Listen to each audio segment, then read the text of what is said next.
I didn't want anybody to know. That was my secret. Everybody thought of me as this very spiritual person, especially my daughters. My mom was only 17 when she had me, and my dad was in the Navy in World War II. When he came home, my sister had just been born. All his attention was on my mom and my sister, and I felt a bit neglected. And that's where my insecurities with relationship in my life started. We had another sister who came along, and she became very, very ill with cancer. And that felt a little bit of rejection as well when she was sick, and I just wasn't getting the male attention. When she passed away, I was kind of wondering how a God in heaven could allow this to happen to a little girl. And so I started questioning God and the father figures and all of that. I started junior high school. I had a lot of different boyfriends that paid a lot of attention to me, and I ended up in a pretty serious relationship through high school, and he continued to pressure me to have sex, and we probably were seeing each other a good 2.5 years before I actually gave in. I got pregnant. Boom. I was 19 and scared to death to tell my parents and didn't know what to do. I thought for sure he'd want to get married. He was a couple of years older than me. And I was in shock when he said he had no plans to marry me. He'd been accepted to Naval Academy, and our relationship was over. And I was devastated. So not knowing what to do, of course, went to my parents and I told them. And my dad told me that he would not accept that baby in our home, and he wasn't ready to raise another child. Met with our pastor, and they said, well, we have somebody that you can talk to, a agency called the Evangelical Welfare Agency, which handled adoptions. Abortion wasn't even considered. I hadn't even heard about abortion at that time. It wasn't talked about that much back then. So I ended up moving out because my dad, status was important to him at church. He was a deacon and a Sunday school teacher, and it was just important to him to be respected, I guess. And here his oldest daughter is pregnant and not married. So they sent me away to live with my aunt and uncle, and I went through my pregnancy there and helped my aunt and uncle take care of my young twin cousins. I was going to be having my baby at the Long Beach Memorial Hospital, right around the corner from where my grandma lived. And my grandma ran a cleaning business. And so I moved in with her in her little apartment the last couple of months of my pregnancy and helped her in the cleaning shop. And when the baby was ready to come, she took me to the hospital, and I gave birth to a beautiful baby boy on January 5th, 1965. And I will never forget it. I'll never forget his face. I still can see it in my mind. And I still even remember he was 8 pounds, 10 ounces. And he was born at 10:18 p.m. Adoption was completely different back then than it is now. When they chose the parents, they tried to choose a couple that was very similar in looks of the natural parents. In those days, a lot of the adoptive parents never even shared with their adoptive child that they were even adopted. So I don't know if my son even knows he was adopted to this day. But I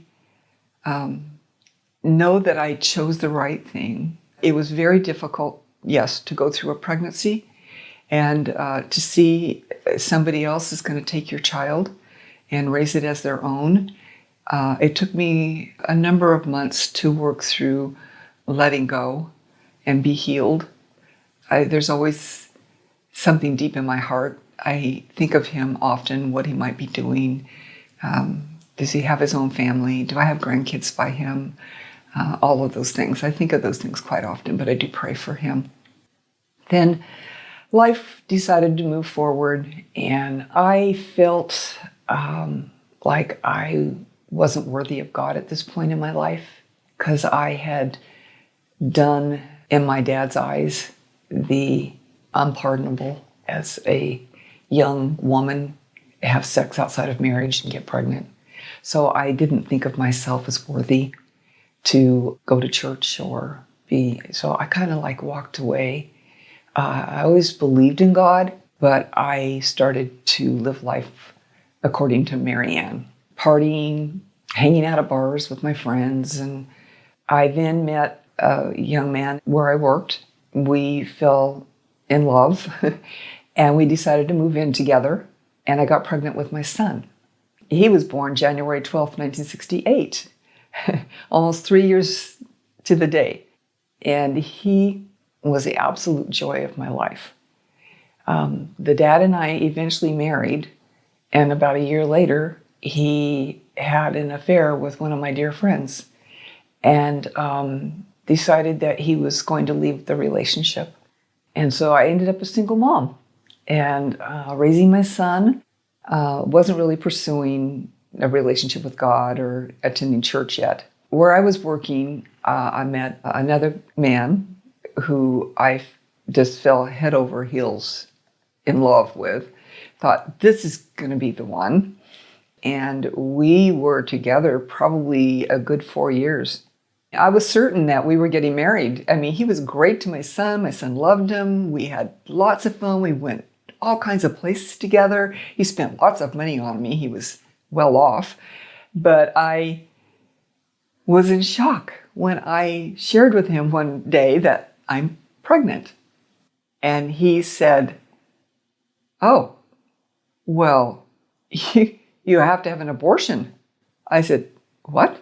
He said, "No, we're not getting married, if that's what you're thinking, and you won't let anybody know you're pregnant, and you have to get rid of this." I'm feeling completely trapped, and I don't know what to do. And I decided to seek some kind of counsel. So I called Planned Parenthood and made myself an appointment to go talk to somebody. I wanted to know, the choices I had, and is this a baby yet? They told me, "No, it's not a baby yet. Don't worry. It's a blob of tissue, just a clump of cells. All you need to do is terminate the pregnancy. It's just terminating the pregnancy. And you won't be pregnant anymore, and life will just get back to normal." And they said, "Look, you're already a struggling mom. How are you going to manage having another baby come into your life?" And all my circumstances were just crashing in on me. And I'm thinking, they're right. That's what I have to do. The day of the abortion, my boyfriend took me. He sat there with me until they called me in, and then he left and said he'd come back and pick me up when I was done. When they called my name to come through the door, my heart was pounding out of my chest. And I'm sitting there in this cubicle waiting for them to call me, and I'm hearing a young girl crying out, and a nurse telling her, "It's okay, be quiet, it's going to be okay. It's all over in just a few minutes." And I felt something telling me to get up and run out, and I absolutely resisted the urge.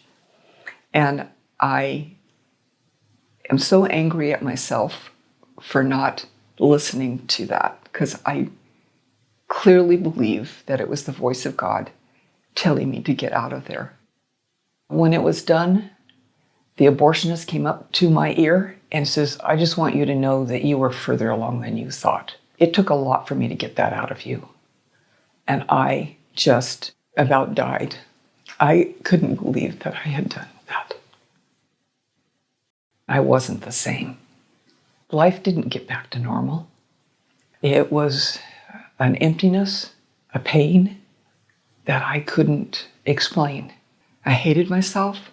I started drinking, and I started smoking weed. I was trying to drown and numb the pain. 5 months later, with the same boyfriend, I'm pregnant again. And I knew immediately, I have no choice. I know exactly what I have to do. And almost in a numbness, I just made my appointment, went in, get it taken care of. After the second one, I started doing a little heavier drugs And I became promiscuous. I became a horrible mom to my son. I decided life wasn't worth it any longer. And I was trying to drink enough to get myself numb enough to slit my wrists. And this was an evening very late at night. I didn't even know where my son was. He was out somewhere, 7 years old. And I am just wallowing in my own pain, trying to get enough nerve to slit my wrists. My son was going to come home and find his mom like that? What kind of a mom? Well, I kept hearing my phone ring, and I just refused to answer it. The next thing I know, my mother comes walking through my front door, which my parents never showed up at my place. But my mother said God woke her up, and she knew that there was something very serious and that I needed help. She was my angel that evening. She took the bottle, the razor blades, and just took over. And she said, "You need help."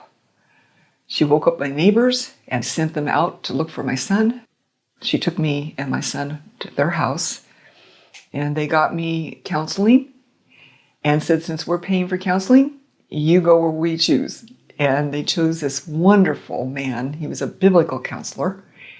And that's probably one of the best things that ever happened to me. I started to see through the Word that God loved me and that I was worthy and that He had a purpose for my life and there was hope. I started to see hope. And that was a 2-year walking through that with Him. I still wasn't going to church though. I wasn't ready for that. And kind of toward the end of my counselings, my counselor said, "I'm releasing you. You're going to be on your own now." But a few months later, God brought Mario into my life.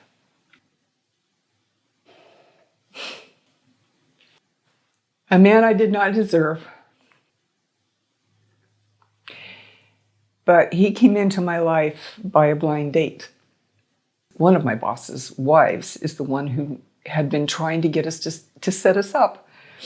And he wasn't interested in meeting anybody, and I wasn't interested in meeting anybody, but she was relentless. So he said, "Okay, I will call her just to get you off my back."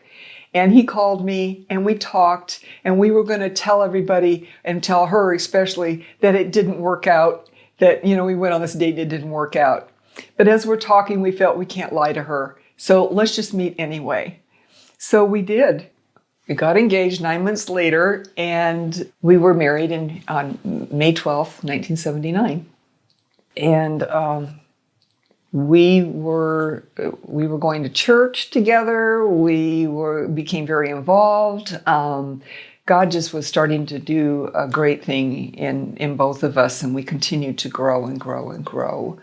We also had a blended family. So he had 2 daughters from his previous marriage. He had lost his wife to cancer. I became really pretty close to his daughters. We got pregnant. We had our daughter, Jennifer. And then 15 months later, we had Christina. God gave Mario a desire to plant a church. The church that was planted actually became Harbor Missionary. And we were very involved with that. We had a pool and spa and everything at our house. And so we used that as the baptismal. And youth group met at our home. We loved every minute of it. But all the time, I am still dealing with the abortions, shoving it down and shoving it down, and not letting anybody know. The only one that knew was my husband. And of course, my sister and my mom. I didn't want anybody to know. That was my secret. And everybody thought of me as this very spiritual person, especially my daughters. We were invited to a pregnancy center banquet in 1987.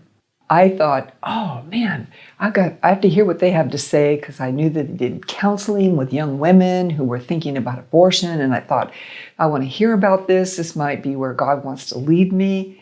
And going to that banquet, touched me in a way I wasn't expecting, because I heard young women share about their abortions and how they were healed through this Bible study they had gone to. And I'm sitting there weeping through the entire thing. We got home that evening, and my dear husband says, with his arms holding me, said, "You need to go through that study, don't you?" And I just wept. And I said, "I think I do." I signed up for it and then backed out. And I signed up for it and I backed out. It took me 2 years to finally do it. And I went through volunteer training with the Pregnancy Center to become a volunteer. I ended up becoming the one who was leading the post-abortion groups. And then they had asked me to be the client services director. And I was that for 5 years. And then in 2001, the director had resigned, and the board of directors came to me and asked me to be the director. And I just thought, no way could I step into those shoes. I said, I'm comfortable doing what I'm doing. I don't think that I could be the executive director. I kind of pretty much turned them down, and I went home and told my husband, I said, can you believe they offered me to be the executive director? And he goes, wow. He says, well, have you prayed about it? And I said, well, no. And he says, well, I think we need to pray about it. And he opened up to Jeremiah 29:11. I know the plans I have for you. They're not to harm you, but they're to give you a future and a hope. And I felt that I was supposed to say yes, and that he would walk with me. He would be there. He wouldn't let me be harmed. He would equip me, because I in no way felt equipped to step into that position. I have since learned that when you step out in obedience, he will equip you. During this time of being in ministry, and Mario being my greatest supporter, the love of my life, was diagnosed with brain cancer. The year 2012 was a really hard year, watching him suffer. He was such a testimony to so many, though. He always said, I don't blame God. And this is his plan for me.